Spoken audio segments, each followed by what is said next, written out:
साथियों, पुस्तक जन्म शताब्दी पुस्तक माला 40 मंत्र बनाम उच्चारण प्रवचन श्री राम शर्मा आचार्य पृष्ठ 16 से पिछले वीडियो के क्रम में आपको पढ़कर सुनाते हैं।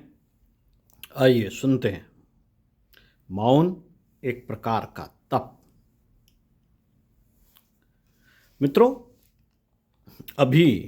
अभी मैं आहार की बात, जीभ की बात कह रहा था। इसलिए कह रहा था कि आपको बोलने के संबंध में सावधानी बरतनी चाहिए। क्यों?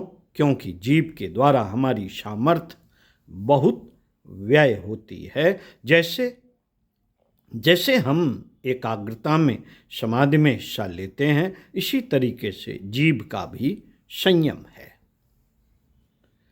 जो हम मौन के द्वारा अभ्यास करते हैं। अभी आपको 2 घंटे का मौन बताया गया होगा, ना बताया गया हो तो हम अब देते हैं कि प्रातःकाल रोज 2 घंटे आपको मौन रहना चाहिए। गांधी जी सप्ताह में 1 दिन मौन रखते थे। उनके मिलने वालों की भीड़ लगी रहती थी। उन्हें इतने जरूरी काम करने पड़ते थे कि क्या कहना, लेकिन वे मौन रहते थे। मौन रहने से उनकी शक्तियां बच जाती थीं। आपको भी अपनी वाणी का, सरस्वती की शक्ति का बचाव करने के लिए अनावश्यक बातचीत से बचना चाहिए, बाज आना चाहिए। अनावश्यक बातें मत कीजिए। लप लप इधर उधर की बात मत कीजिए, गपबाजी मत कीजिए। इनमें आपकी शक्तियां क्षीण होती हैं और आपको मंत्र के लिए जो सामर्थ्य संचित करनी चाहिए उसमें कमी आती है। आप कम बोला कीजिए। जरूरत भर की चीज़ें बोला कीजिए, वजनदार चीज़ें बोला कीजिए, विचार पूर्वक बोला कीजिए, समझदारी की बातें बोला कीजिए। यह भी एक तरह का मौन है। आप समझते क्यों नहीं? आप समझते क्यों नहीं? वाणी परम शक्तिशाली सत्ता। गुरुजी, मौन से क्या फायदा होगा? बेटे, आपको मालूम नहीं है कि बोलने में आदमी की कितनी शक्ति खर्च होती है। जो शक्ति आपको आध्यात्मिक उन्नति के लिए आवश्यक है, वह इससे कितनी खर्च होती है, पता है? अच्छा, हम आपको इस तरीके से तो नहीं बता सकते, पर यूं बता सकते हैं। आपने किसी मारने वाले को देखा है? मरने वाले को देखा है? हाँ साहब, देखा है। मरने वाले की आंखें खुली रहती हैं, हाथ चलते रहते हैं, लेकिन क्या बंद रहता है? आदमी की आवाज बंद होती है, बोलना पहले से ही बंद हो जाता है। आंखें काम करती रहती हैं, आंखों में से पानी निकलता रहता है, आंसू आते रहते हैं। कोई बाहर का आदमी आ गया तो आंसू भी आ जाते हैं। सिर भी हिल जाता है, लेकिन जीभ नहीं हिलती। क्यों? आप जानते नहीं कि जीभ से बोलने के लिए कितने सारे कलपुर्जों का इस्तेमाल करना पड़ता है। हमारे मुंह से जब शब्द निकलते हैं तो हमारे प्राचीन काल के ऋषियों के मुताबिक 108 कलपुर्जों का इसमें इस्तेमाल होता है। एक भी पुर्जा इसमें से चक्कर में आ जाए तो हमारी वाणी बंद हो जाती है, मौन हो जाती है। वाणी हमेशा के लिए काम करना भी बंद कर देती है। मित्रों, हमारी वाणी जबरदस्त क्यों है? वाणी में बहुत शक्ति होती है। जिस वाणी को हम सरस्वती कहते हैं, उसमें शक्ति होती है। आपको सरस्वती में तीव्रता पैदा करनी चाहिए। उस सरस्वती में मंत्र शक्ति पैदा करनी चाहिए, जिस सरस्वती के माध्यम से आपको जप करना है। तो क्या करना पड़ेगा? सरस्वती को जीभ पर नहीं, सरस्वती के द्वारा जीभ से जप करने के लिए आपको अपनी वाणी को मौन का अभ्यास कराना चाहिए। कम बोलना चाहिए, जरूरत से ज्यादा बेकार की बातें मत बोला कीजिए। यह भी एक मौन है, 2 घंटे का। हमें भी मौन रहना पड़ता है। हमारे गुरुदेव जब 1 साल के लिए हिमालय बुला लेते हैं तो हमें भी मौन रहना पड़ता है। बात कीजिए, किससे बात करेंगे? हमको ऐसी जगह रख देते हैं जहाँ कोई और होता ही नहीं हमारे अलावा।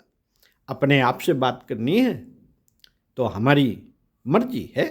वास्तव में बात करने के लिए वहाँ कोई और होता नहीं, कोई जानवर भी नहीं होता। जब हम वाणी को विश्राम दे करके आते हैं तो हमारी वाणी सामर्थ्यवान हो जाती है, ताकतवर हो जाती है, जबरदस्त हो जाती है। इसलिए हम अपनी वाणी को बंद रखते हैं। कितनी देर बात करते हैं गुरु जी, कितनी देर बात करते हैं? हमने यह नियम बना रखा है कि जब कभी कोई हमसे मिलने के लिए आता है तो हमने उससे मिलने के लिए सीमित समय निर्धारित कर रखा है। बाकी समय क्या करते हैं? बाकी समय मौन रहते हैं। अधिक से अधिक कितनी देर लोगों से बात कर सकते हैं? अधिक से अधिक कितनी देर लोगों से बात कर सकते हैं?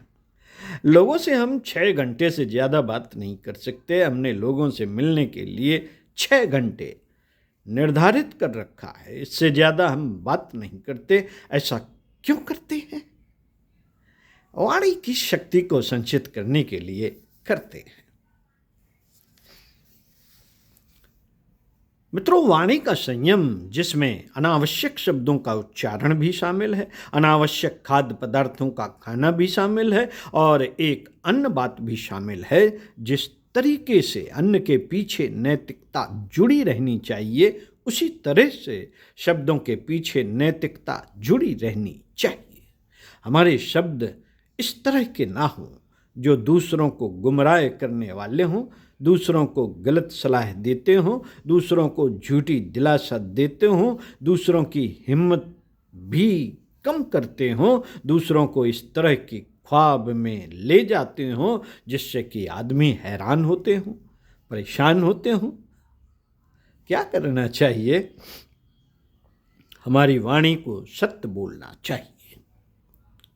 ये सभी बातें सत्य में शामिल है नहीं साहब? हम तो बड़ा सत्य बोलते हैं, हम तो बड़ा सत्य बोलते हैं, पर हमसे सब लोग नाराज रहते हैं। भाई साहब, जो देखा सुना है वह कह देना ही सत्य में शामिल नहीं। इसमें एक और बात शामिल होती है, सत्य का दायरा बहुत बड़ा है। जो देखा सुना है उसमें तो हम आपको छूट भी दे सकते हैं। अगर आप CID में हैं तो आपको इस बात के लिए पूरी छूट है, जिससे आपकी सत्यवादिता में कोई फर्क नहीं आएगा। आप जहां डकैतों का पता लगाने के लिए, चोरों का पता लगाने के लिए जाएं और अपना नाम बदल लें और कोई झूठी बात कह दें और खबर ले आएं, तो आप झूठे नहीं हैं, फिर आप सत्य का पालन कर रहे हैं।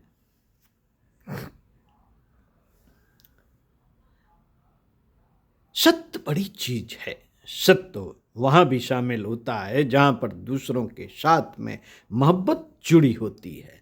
सत्य जो शब्द जैसा कहा गया है वैसा होना चाहिए, जिसमें व्यक्ति का अहंकार नहीं जुड़ा होना चाहिए। अक्सर बात बात में प्रत्येक प्राणी में आदमी का अहंकार भरा हुआ होता है, इसलिए वचन इतने कड़वे हो जाते हैं, भारी हो जाते हैं कि दूसरे आदमी के लिए सहन करना कठिन है।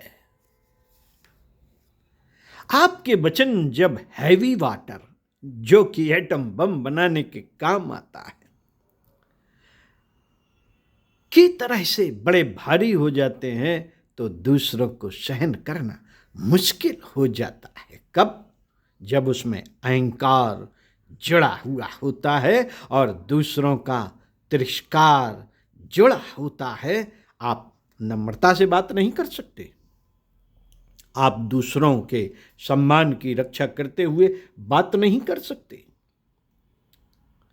नहीं साहब, हम नाराज हैं और पुलिस वाले हैं, हम तो गालियां देंगे। भाई साहब, गालियां दे करके आप अपने वजन को और अपनी जबान को गंदा क्यों करते हैं? अगर आप अपनी जीभ को इसी तरीके से कुसंस्कारी बनाते चले जाएंगे, संकार विहीन बनाते चले जाएंगे, तो आप आध्यात्मिकता का उद्देश्य पूरा ना कर सकेंगे। अध्यात्म इतना छोटा नहीं जैसा कि आपने समझ रखा है कि पालथी मारकर किसी चौकी के पास जाकर बैठ जाते हैं और वहाँ से थोड़ा बहुत क्रियाकृत बता दिया, उसको पूरा कर लेते हैं। माला घुमा देने, किसी मंत्र या श्लोक का उच्चारण कर देने, धूप बत्ती जला देने, अक्षत पुष्प इधर उधर रख देने जैसे क्रियाकृतों को आप अध्यात्म समझते हो तो यह और यह ख्याल करते हो कि इतना भर कर देने से हमको वह आनंद मिल जाएगा, वह लाभ मिल जाएगा जो आध्यात्मिकता के परिणाम स्वरूप बताए गए हैं। राम नाम के जप के बताए गए हैं तो आप गलती करते हैं। आपने तो आध्यात्मिकता को मैजिक मान लिया है और यह समझ लिया है कि शब्दों का उच्चारण और थोड़े से क्रियाकलापों की हेरा फेरी करने से वे लाभ मिल जाते हैं जो कि संतों को मिलने चाहिए, ऋषियों को मिलने चाहिए, श्रेष्ठ व्यक्तियों को मिलने चाहिए। आपने बहुत बड़ी गलती कर डाली। आध्यात्मिकता को जीवन जीने की जो एक कला है, व्यक्तित्व निर्माण करने का एक ढंग है, एक फिलॉसफी है और एक साइंस है आध्यात्मिकता। अनुशासन जरूरी है साथियों। इस चंद्रायण व्रत के क्रम में मैं आपसे निवेदन कर रहा था कि आपको अपने ऊपर अनुशासन स्थापित करना चाहिए। इस अनुशासन में पहला क्रम यह था कि आप अपनी जिह्वा और वाणी का परिष्कार करें। जिह्वा और वाणी दो हैं। जिह्वा जो खाने के काम आती है, जिसको रसना कहते हैं, और दूसरी वाणी है जो उच्चारण करने के काम आती है। कहने को तो यह एक है पर असल में दो हैं। एक जनेंद्रिय है और दूसरी कामेंद्रिय है। जीभ हमारी कर्मेंद्रिय है।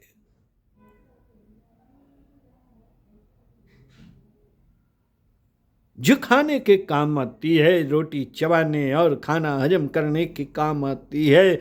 दूसरी वाणी वह शक्ति है जो हमारे बोलने के लिए काम आती है, बोलने की शक्ति, जिसमें प्रेम जुड़ा हुआ रहना चाहिए, सच्चाई जुड़ी हुई रहनी चाहिए, मोहब्बत और सद्भावना जुड़ी हुई रहनी चाहिए, दूसरों का हित जुड़ा हुआ रहना चाहिए, दूसरों का सही मार्गदर्शन जुड़ा हुआ रहना चाहिए और दूसरों का सम्मान जुड़ा रहना चाहिए। इसमें अपना अहंकार न होकर उसमें विनम्रता, सज्जनता और शराफत जुड़ी रहनी चाहिए। अगर आपने इन सब चीजों को जोड़ करके रखा है तो मैं कहता हूं कि आपकी जीभ सरस्वती है। इस सरस्वती के माध्यम से अगर आपने गायत्री का अनुष्ठान किया है तो मैं आपसे वादा करता हूं कि वह सफल और सार्थक होगा। इससे जो चमत्कार मिलने चाहिए वे आपको जरूर मिलेंगे। अगर आपने जीभ को सही कर लिया है तब। जीभ को सही नहीं किया है तो भाई साहब मैं आपसे कुछ कह नहीं सकता।